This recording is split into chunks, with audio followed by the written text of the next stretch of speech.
KPPS 2022, satu sinergi bangun negeri. Oke, luar biasa sekali.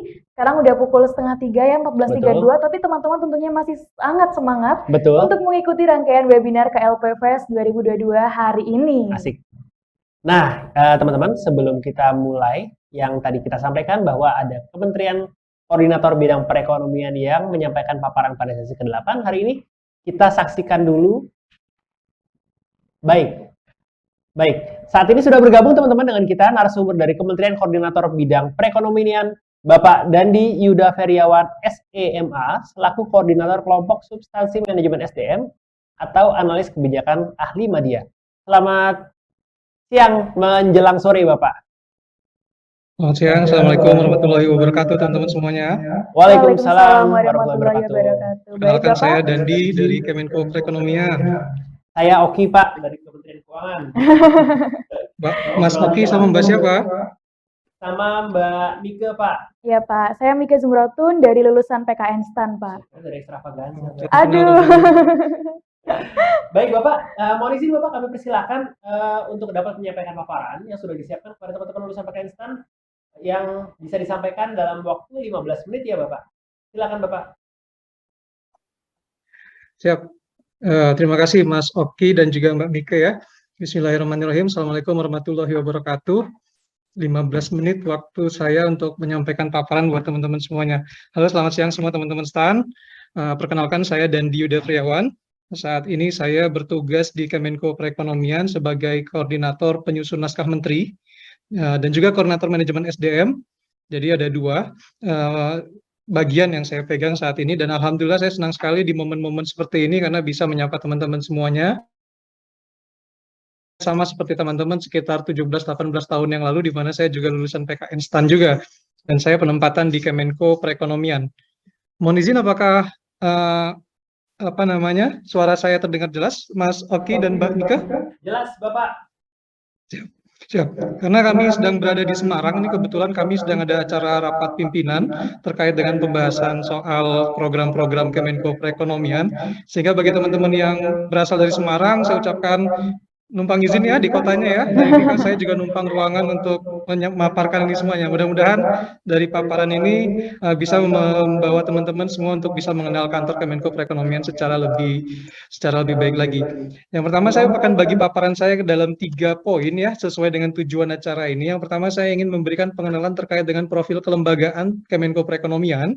Yang kedua soal pengelolaan SDM-nya dan juga profil SDM, dan yang ketiga mungkin sekedar tambahan-tambahan soal apa yang kira-kira nanti teman-teman akan temui kalau nanti jadi bergabung bersama teman-teman Kemenko Perekonomian lainnya. Tapi sekali lagi saya sangat appreciate sekali dengan KLPFS ini dengan tagline tadi sinergi generasi unggulan bangun negeri. Nah ini sangat membangun sekali nih tagline-nya nih Mas Oki dan Mbak Mika. Oke, mudah-mudahan teman-teman semua dimanapun penempatannya nanti kita semua sama-sama bisa bersama dengan teman-teman STAN lainnya dan juga tentu teman-teman lain dari kampus-kampus lain kita bisa bersinergi sebagai sebuah generasi unggulan untuk membangun Indonesia bersama-sama. Kalau kata Bu Mulyani kan itu satu ya, jangan pernah lelah mencintai negeri ini.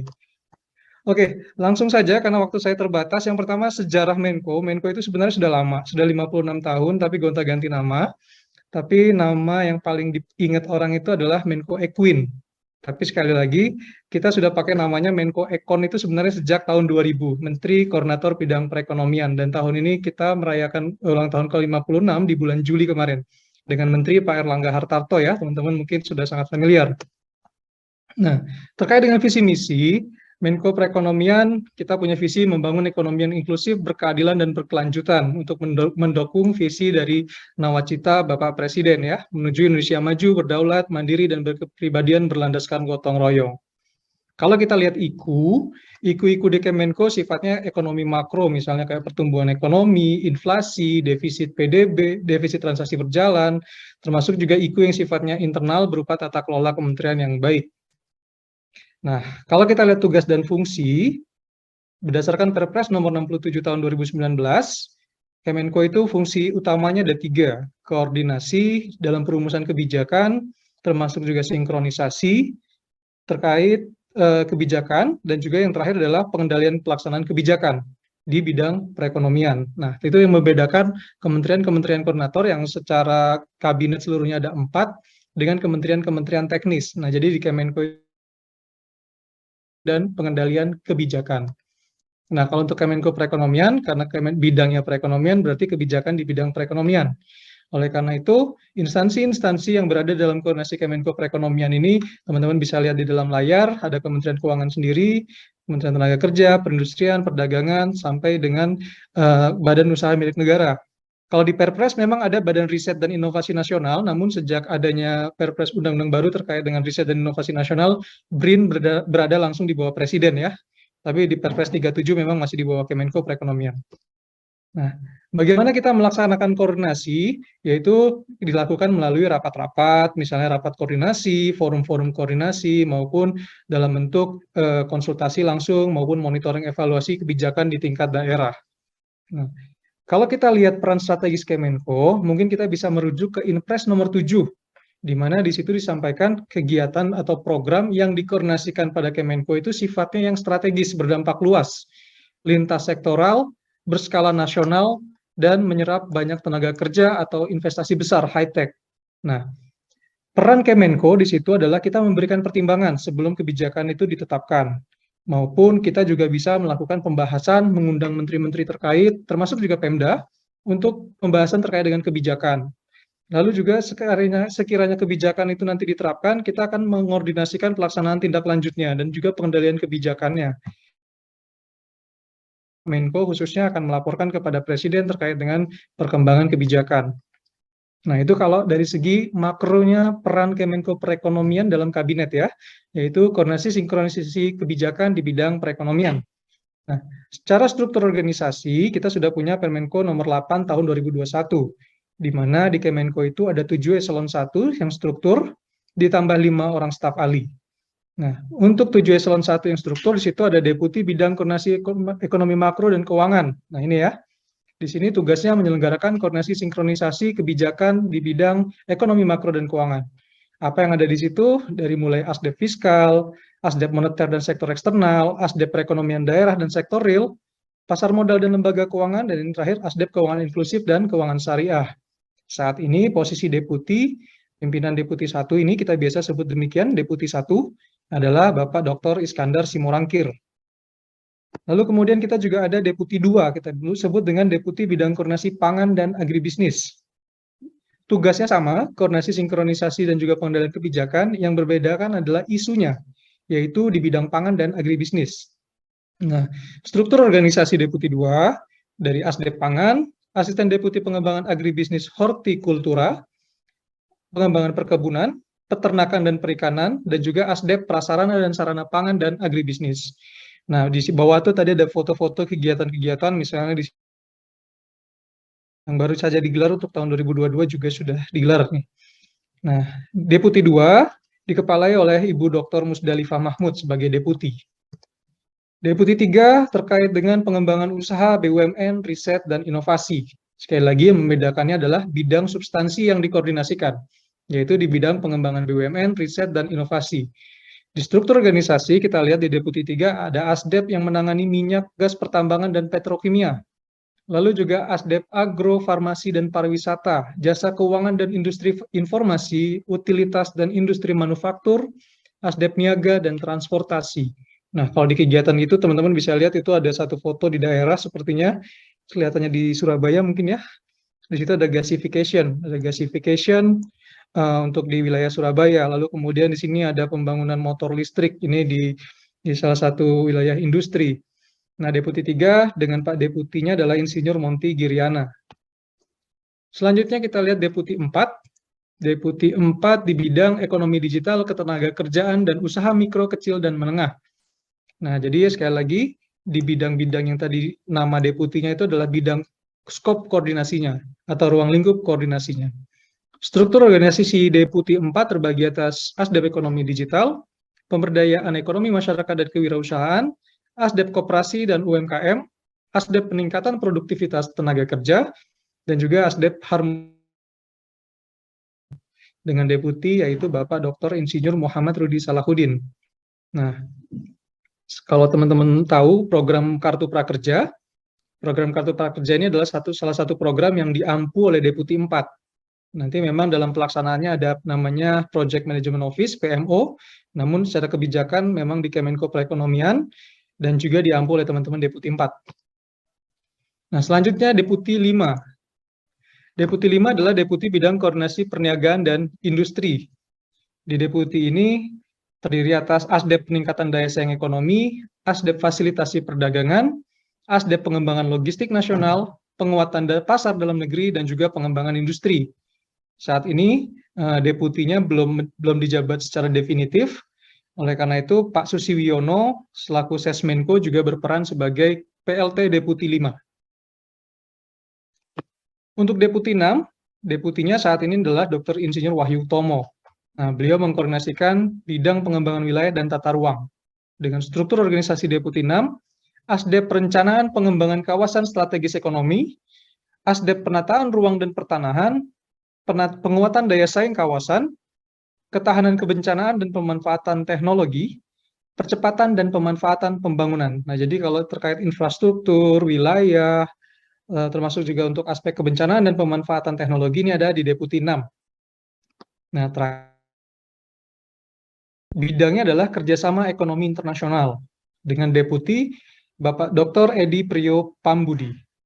Struktur organisasi adalah berdasarkan wilayah kerja di situ. Mulai dari Asdep Kerjasama Ekonomi Asia, Ekonomi Eropa, Afrika, dan Timur Tengah, Ekonomi Amerika dan Pasifik, regional dan subregional, serta kerjasama ekonomi multilateral. Nah, kegiatan-kegiatannya bisa dilihat misalnya rapat-rapat bilateral dan juga penyiapan hubungan dagang antar negara. Nah, kalau teman-teman tadi menyimak, di setiap paparan yang deputi itu ada namanya sekretaris deputi. Nah, sekretaris deputi ini adalah salah satu asisten deputi yang diberikan tugas terkait dengan kesekretariatan di deputi tersebut. Mungkin itu yang bisa saya jelaskan untuk yang deputi. Selanjutnya sekretariat sendiri, tadi disampaikan Pak Sesmenko saat ini adalah Pak Susiwiono. Beliau juga lulusan dari STAN. Sebelum ditempatkan di Kemenko, beliau adalah staf ahli di Kementerian Keuangan. Dan juga kalau nggak salah itu beliau sempat eselon 2 di Bea dan Cukai. Nah, di sekretariat terdiri ada 4 biro, Biro Perencanaan, Biro Hukum dan Organisasi, Biro Komunikasi, Layanan Informasi dan Persidangan, ini definitifnya saya di situ. Selanjutnya Biro Umum. Nah, ini teman-teman SDM yang juga hadir di siang hari ini. Ada Mbak Arum, ada teman-teman yang lain. Mungkin teman-teman nggak bisa lihat ya di dalam YouTube atau di mana. Tapi yang jelas kami bergabung di Biro Umum. Nah, kegiatan di sekretariat untuk pelatihan bagi teman-teman yang nantinya akan bergabung ke Kemenko Perekonomian. Selanjutnya Inspektorat. Nah, Inspektorat sebagai aparat pengawasan intern di lingkungan Kemenko, terdiri atas Subag TU dan juga kelompok jabatan fungsional auditor. Saat ini Pak Inspektur dijabat oleh Bapak Mirza Sofyan Hadi Mashudi. Beliau lulusan STAN bukan ya, saya lupa. Nah, mungkin ingin saya sampaikan juga soal peran strategis Kemenko dalam penanganan COVID dan pemulihan ekonomi nasional. Mungkin teman-teman tahu juga bahwa Ketua KPCPEN itu Pak Erlangga Hartarto. Seringkali beliau melakukan konferensi pers setelah adanya rapat-rapat di istana dan segala macam. Nah, yang ingin saya sampaikan melalui slide ini adalah Kemenko juga ditunjuk sebagai Ketua KPCPEN. Bahkan Bapak Raden Pardede dan juga Pak Susiwiono adalah sekretaris eksekutif di komite ini. Nah, tugas dari komite ini adalah menetapkan kebijakan terkait penanganan COVID dan pemulihan ekonomi nasional. Misalnya penetapan PPKM. Nah, kalau saat ini PPKM dibagi ya di Jawa Bali dan di luar Jawa Bali. Nah, untuk kami di Kemenko Perekonomian itu di luar Jawa Bali. Nah, sementara di Jawa Bali di Kemenko Marves, pembagian dari Pak Presiden demikian. Tapi ketuanya adalah Pak Menko Perekonomian dan kebijakan penanganan COVID dan Kemenko pemulihan ekonomi nasional itu dikoordinasikan di kantor Kemenko Perekonomian. Nah, mungkin dari sini teman-teman bisa lihat bahwa memang Kemenko Perekonomian saat ini memegang peran yang cukup strategis dalam hal jadi termasuk saya sendiri sebagai penyusun naskah menteri itu seringkali mendapatkan tugas-tugas terkait dengan penetapan PPKM, lalu kemudian Inmendagri terkait PPKM, pemantauan kasus nasional, termasuk juga saat ini penyiapan ke arah endemi. Jadi kurang lebih seperti itu. Itu yang kami koordinasikan di Kemenko Perekonomian. Tadi kita sudah lihat organisasi dan gambaran umum. Mungkin saya sedikit sharing terkait dengan ada video yang saya siapkan. tapi karena saya hanya punya 15 menit, mungkin saya skip dulu ya teman-teman ya, nanti bisa lihat di YouTube Kemenko Perekonomian terkait dengan video profil Kemenko. Perniagaan dan Industri Ginanjar Kartasasmita. Sorry saya skip, nanti silakan di-download di dalam YouTube Kemenko Perekonomian. Aspek kedua dari paparan saya hari ini terkait dengan SDM. Tadi di awal saya sampaikan soal SDM. Nah, perkembangan SDM Kemenko Perekonomian dalam beberapa tahun terakhir ini cukup pesat, di mana dari 2018 kita hanya punya 466 pegawai, sekarang kita sudah punya 663 pegawai, di mana pegawai yang aktif itu 616. Ini sepertinya antara perempuan dan laki-laki ini ada angka yang masih kurang update ya, tapi kurang lebih sebagai gambaran porsinya seperti itu.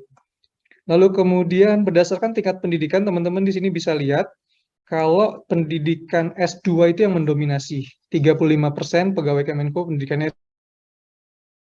S1, lalu kemudian SMA dan juga D1, itu masih ada juga untuk yang SMP juga di kita. Nah, mungkin yang ingin saya sampaikan juga di sini adalah dari segi usia ya.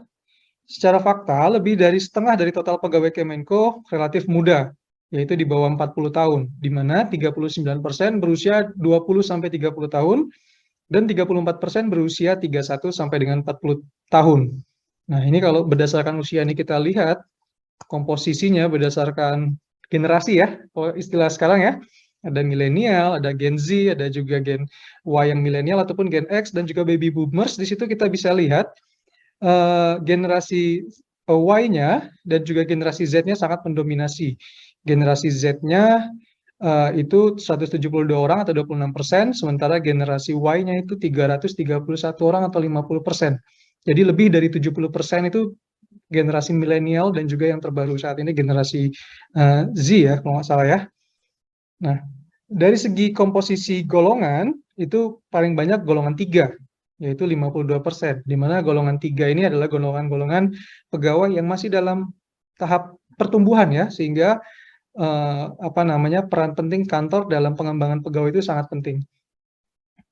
Nah, di kita juga sudah banyak jabatan fungsional yang spesialisasi nih, khususnya setelah delayering atau penyetaran jabatan kemarin.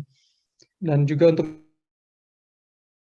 juga 346 orang yang dalam pola karirnya insya Allah nanti kita persiapkan ke dalam pola karir yang fungsional tadi, karena memang saat ini pola karir yang lebih terbuka adalah fungsional seperti arahan Presiden. Ini profil SDM, ingin saya sampaikan juga terkait dengan penerimaan lulusan PKN STAN. Saya punya data tahun 2016 ke sini, di mana sampai dengan tahun lalu itu total sudah diterima 163 teman-teman STAN di kantor Kemenko Perekonomian. Nah, untuk tahun 2022, ini kita sudah mengajukan permintaan dan insya Allah kita mengajukan 14. Dan mudah-mudahan bisa di-approve semuanya. 14 ini terdiri atas verifikator keuangan 5 orang, asisten pelelangan 1 orang, pengelola BUMN 1 orang, auditor 2 orang, dan juga pengelola kegiatan dan anggaran 5 orang. Nah, di sini kita bisa lihat beberapa uraian jabatan dan usul penempatan teman-teman nanti sekira bergabung di Kemenko Perekonomian. Misalnya verifikator keuangan, teman-teman nanti akan ditempatkan di kelompok substansi keuangan di Biro Umum Sekretariat, ini ada 5 orang. Untuk asisten pelelang, teman-teman nanti akan ditempatkan di bagian rumah tangga dan pengadaan, ini 1 orang. Ini dari pendidikan D3 Manajemen Aset. Kalau verifikator keuangan tadi dari akuntansi, kalau nggak salah ingat. Coba saya cek. Oh ya, akuntansi kalau nggak salah. Untuk pengelola BUMN, ini nanti dari D3 Manajemen Aset. Mungkin kita minta demikian, tapi nanti kita lihat dari Kemenq seperti apa kebijakannya. Ini nanti teman-teman akan ditempatkan di Biro Umum, yaitu 1 orang. Ini dari D3 Akuntansi, ada 2 orang. Untuk pengelola kegiatan dan anggaran, ini nanti teman-teman kita harapkan bisa bergabung dari D3 Kebendaharaan Negara ataupun dari D3 Akuntansi. Dengan usul penempatan di sekretariat ini 2 orang. Lalu kemudian di Deputi 2 itu 2 orang, Deputi 1 1 orang. Nah, ini untuk usul penempatan teman-teman. Next, terkait dengan program pengembangan SDM Ekon. Nah, di Kemenko Perekonomian tadi sempat saya singgung bahwa kita masih banyak teman-teman yang dalam proses atau tahap tumbuh ya. Dalam tahap tumbuh, pengembangan SDM ini jadi salah satu hal yang sangat kritis dan jadi perhatian di kantor kita. Oleh karena itu, saat ini juga kami sedang membangun dokumen HCDP, Human Capital Development Plan, di mana rencana-rencana pengembangan SDM Kemenko Perekonomian itu dalam 5 tahun ke depan itu bisa direncanakan dengan baik. Mungkin itu yang ingin saya sampaikan. Di sini teman-teman bisa baca sendiri nanti ya. Nah, untuk teman-teman sendiri terkait dengan lulusan PK Instan, rencana pengembangan kompetensi yang mungkin nanti kita akan lakukan antara lain sesuai dengan jabatan teman-teman. Teman-teman nanti kemungkinan mendapatkan tugas utama terkait dengan pengelolaan keuangan dan juga kegiatan yang bersifat administrasi. Lalu kemudian teman-teman juga kami targetkan mendapatkan pelatihan terkait dengan pengelolaan keuangan, termasuk juga sertifikasi barang jasa, bendahara, keuangan, dan juga pelatihan-pelatihan sejenis. Lalu juga termasuk tadi sebelumnya ada pertanyaan soal tugas belajar ataupun sekarang namanya tugas belajar mandiri atau izin belajar kalau dulu namanya ya. Ini juga ada kesempatan, termasuk juga beasiswa, termasuk juga pola karir tadi saya sampaikan dalam jabatan fungsional sesuai dengan spesialisasinya, termasuk juga kesempatan diklat-diklat lainnya dan juga untuk karir ke depan. Misalnya sekira teman-teman nanti tertarik menjadi seorang analis perekonomian. Nah, itu untuk rencana pengembangan teman-teman. Tapi sekali lagi yang ingin saya sampaikan adalah di tahap ini meskipun teman-teman nanti akan ditempatkan ke dalam jabatan-jabatan yang sifatnya administrasi, yang 5 jabatan ini tadi. Namun sekali lagi itu kan adalah pintu masuk teman-teman dari STAN sesuai dengan pendidikan teman-teman masuk ke kantor Menko. Nah, tapi di kantor Menko nanti teman-teman tentu akan dikembangkan kompetensinya. Misalnya mempelajari hal-hal yang baru terkait ekonomi dan segala macamnya, sehingga ke depan karir teman-teman tidak terlalu tidak hanya di bidang-bidang keuangan. Kalau di Kemenko Perekonomian bisa saja nanti teman-teman nanti akan menjadi seorang analis perekonomian pada saat teman-teman nanti melanjutkan ke jenjang pendidikan S1, lalu kemudian mengikuti UPKP dan juga naik pangkat ke pangkat 3A. Sehingga itu masih sangat terbuka untuk teman-teman berpindah bidang tugas tentunya ya, sebagaimana jamak di tempat-tempat lain juga. Nah, terkait dengan manajemen ASN, kami juga mendapatkan penghargaan terkait dengan penilaian kinerja dan juga komitmen pengawasan, termasuk juga dalam anugerah sistem merit dari KSN, Kemenko Perekonomian menjadi salah satu kementerian dengan sistem merit yang sangat baik. Meskipun kami masih punya banyak PR juga untuk bisa meningkatkan terus, karena masih ada banyak kementerian di atas kami. Salah satunya tentu Kementerian Keuangan ya, Mas Oki dan Mbak Mika ya. Nah, ini selanjutnya nih isu-isu additional saja. Terkait kantor, kami punya di Aliwardana, di Kompleks Kementerian Keuangan juga, di kantor di dekat Wahidin ya, dan juga kami juga punya kantor di Gedung Pos Ibu Kota di lantai 4 dan 6. Ini ada beberapa tampilan terkait dengan fasilitas kantor, misalnya lobby, ini lobbynya. Lalu kemudian kita punya taman indoor yang bisa teman-teman pakai kalau misalnya mau diskusi dan segala macam. Untuk ruang kerja ya cukup representatif lah. Ada juga klinik Pratama. Selain itu ya ada banyak fasilitas lain lah yang mungkin juga di kantor lain juga sama, tapi yang jelas ini yang ingin saya tampilkan terkait dengan Kemenko Perekonomian. Selanjutnya ingin saya sharing juga barangkali ya terkait dengan penerimaan CPNS dari STAN tahun lalu. Ini ingin saya sharing yang pertama soal kegiatan orientasi prelatsarnya. Jadi tahun lalu, tadi kalau di data, teman-teman lihat ada 33 anak STAN yang masuk ke dalam Kemenko Perekonomian, di mana dari 33 itu terbagi ke semua unit kerja ya. Pada saat teman-teman itu bergabung, pada tanggal 14 sampai dengan 20 Maret, kami melakukan orientasi. Di situ ada 47 jamlat, di mana teman-teman kita bekali dengan kemampuan-kemampuan yang diperlukan dalam pelaksanaan tugasnya. Bahkan juga kemampuan soft skill terkait dengan karakter building dan juga motivasi, termasuk pengenalan diri dan kesehatan mental. Ingin saya tampilkan beberapa dokumentasi pelaksanaan kegiatan ya. Ini pada saat teman-teman dari STAN itu berangkat, kami kerjasama dengan Kementerian Pertanian untuk melakukan kegiatan orientasi ini. Ini di asrama Kementerian Pertanian di Ciawi. Ini pada saat pembukaan pelatihannya bersama dengan Kepala Pusat PPMKP Ciawi. Lalu kemudian ini ada beberapa materi-materi, karakter building, paradigma bekerja, dan pelayanan. Termasuk juga diskusi terkait kode etik. Lalu kemudian di sini terkait communication skill, birokrasi communication, lalu kemudian administrasi rapat, penyusunan risalah rapat. Ini terkait dengan pengenalan aplikasi GForm, Google Drive, Spreadsheet, Zoom, PowerPoint. Ini materi psikologi terkait dengan pengenalan diri dan kesehatan mental. Ada Ibu Rena, beliau adalah seorang praktisi psikologi. Lalu kemudian di 19 Maret itu ada team building, kegiatan yang melibatkan teman-teman semuanya supaya nanti bisa saling mengenal. Karena kan pada saat teman-teman masuk ke kantor Kemenko, bisa jadi antar teman-teman juga belum terlalu saling mengenal ya. Oleh karena itu kami selenggarakan team building juga ke teman-teman stand tahun lalu, 33 orang. Ini ada Kang Febri nih. Di situ beliau memberikan motivasi ke teman-teman, khususnya terkait kunci sukses bekerja. Karena pada saat teman-teman lulus dari kampus TAN, teman-teman akan pertama kali memasuki dunia kerja dan itu butuh persiapan mental yang baik buat teman-teman semuanya. Dan pada saat malam penutupan juga kami sangat menikmati penampilan teman-teman yang luar biasa. Ada penampilan kelompok yang sangat-sangat kreatif, sehingga waktu 1 minggu di sana itu terasa sangat sebentar. Teman-teman juga bisa mempelajari Kemenko Perekonomian ya, melalui beberapa sosial media kami, ada YouTube, ada juga Twitter, Instagram, Facebook, TikTok, kalau nggak salah sudah ada, cuman mungkin saya lupa meletakkan di sini, kalau teman-teman TikTokers ya. Oke, baik, demikian, mudah-mudahan saya tidak melebihi lebih banyak dari 15 menit. Mudah-mudahan teman-teman bisa mendapatkan pemahaman terkait dengan Kemenko Perekonomian, dan juga bisa bisa memahami apa yang nanti akan kami lakukan terkait dengan penerimaan teman-teman di kantor Kemenko Perekonomian. Mungkin demikian Mas Oki dan juga Mbak Mika yang bisa saya sampaikan. Terima kasih. Baik, terima kasih Bapak atas pemaparan yang sangat jelas, luar biasa jelas bahkan. Kayak sepertinya teman-teman kita nih udah nggak bisa nyari celah buat gimana gitu. Betul Tapi sekali. mohon izin Bapak, yang namanya anak kan pasti punya banyak cara untuk bisa bertanya Pak. Mungkin Bapak tahu kalau misalnya dulu di zaman kuliah, kalau nggak nambah kertas pas ujian tuh karena kayaknya nggak sah ya Pak ya. Nggak afdol gitu ya. Betul. Skywar kan, supaya yang lain makin drop. Betul. Nah ini Bapak, mungkin kami langsung lempar ke teman-teman aja kali ya Pak. Mungkin ada yang mau bertanya secara langsung, interaktif. Kita persilakan teman-teman untuk bisa raise hand, membuka kamera. Kalau misalnya nggak ada, ini ada beberapa pertanyaan yang sudah kami rangkum Bapak dari Anonim. Yang pertama, untuk sistem kerja Bapak. Apakah di Kementerian Perekonomian saat ini itu menerapkan sistem work from anywhere, Pak?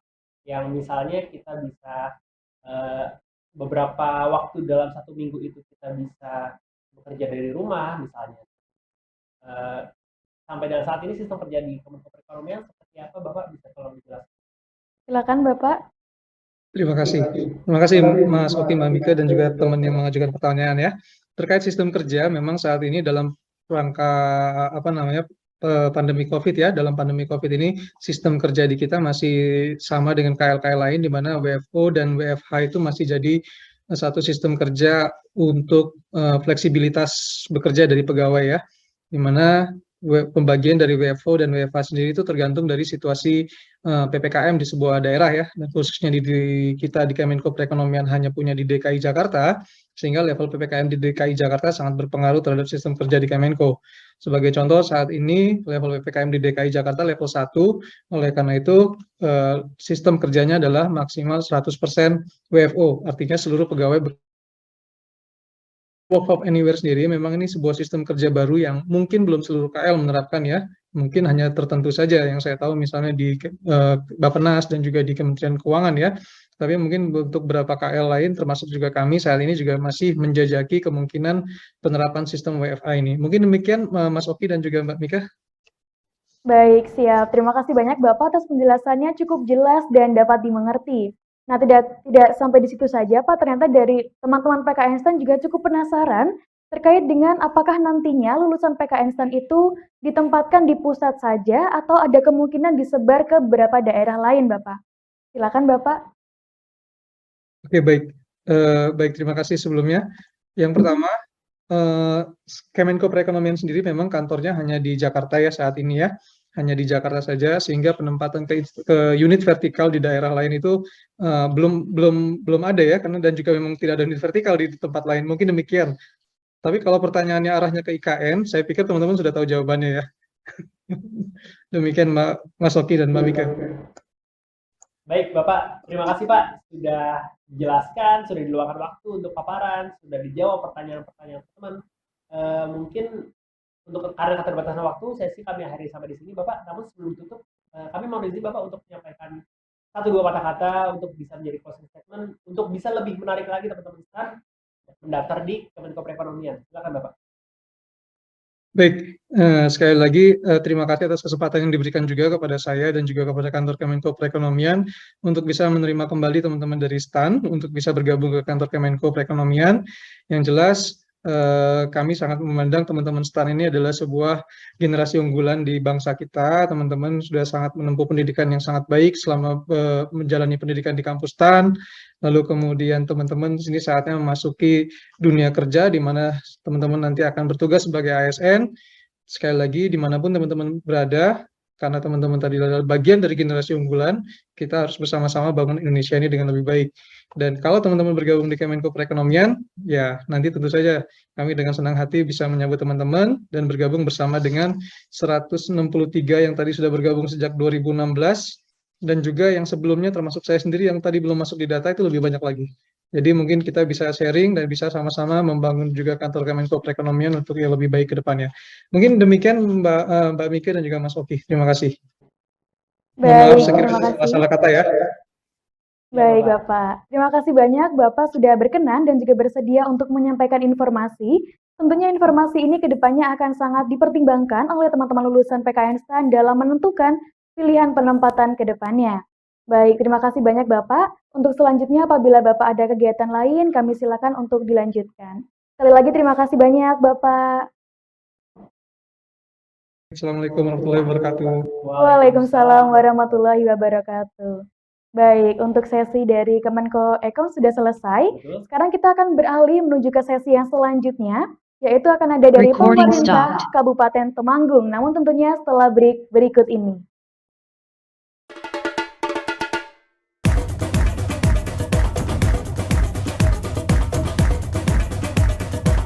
Recording in progress.